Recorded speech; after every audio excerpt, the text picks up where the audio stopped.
Film industry में कुछ दीवाने अपनी फिल्मों के टाइटल को कुछ ज्यादा ही सीरियसली ले लेते हैं। ऐसा ही किया डायरेक्टर नासिर हुसैन और कंपोजर R.D. बर्मन यानी पंचम दा ने।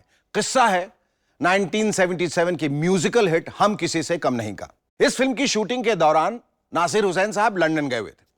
वहां के मशहूर टिफनीज नाइट क्लब में जब उन्होंने नौजवानों को नाचते हुए देखा तो दंग रह गए। एक गाना चल रहा था और यंगस्टर्स गाने पे नाच रहे थे। गाना खत्म होते होते दूसरा गाना शुरू हो गया और उन नौजवानों का नाच बिना एक पल रुके जारी रहा। नासिर साहब को एक गाने का दूसरे गाने में इस तरह घुल जाना बेहद खूबसूरत और अनोखा लगा। चलते चलते फिर वही हुआ। दूसरा गाना खत्म भी नहीं हुआ था कि तीसरा गाना शुरू हो गया। नाच बदस्तूर जारी रहा, बल्कि लोगों को तो और भी मजा आ रहा था। नासिर साहब ने अपनी पूरी जिंदगी में ऐसा कुछ कभी नहीं देखा था। इस हैरानी परेशानी के बीच एक नया सा ख्याल उनके जहन में पैदा हुआ। इंडिया वापस लौटते ही उन्होंने पंचम दा से कहा, भाई इस फिल्म के लिए मेरे पास डांस कंपटीशन की एक सिचुएशन है, पर उसके लिए मुझे एक नहीं बल्कि 3-4 धुनें चाहिए जो बजेंगी एक के बाद एक नॉन स्टॉप। पंचम दा तो नए एक्सपेरिमेंट्स के लिए ही जाने जाते थे, पर एक पल के लिए वो भी सोच में पड़ गए।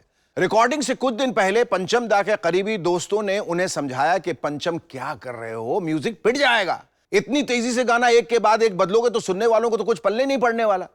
लेकिन पंचम दा ये रिस्क लेने को तैयार थे। साथ ही तैयार थे नासिर हुसैन साहब। कहने लगा अगर हुआ तो नुकसान उठा लेंगे, पैसे तो हमारे हैं। लेकिन दिल में आई बात करनी जरूर है।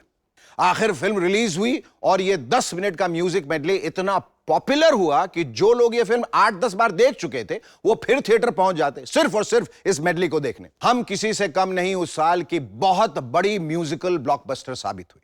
नासिर साहब और पंचम दा की जोड़ी ने सारी दुनिया से कह दिया हम किसी से कम नहीं। लाइट्स कैमरा किस्से में म्यूजिक की चुनौती का एक किस्सा ये भी।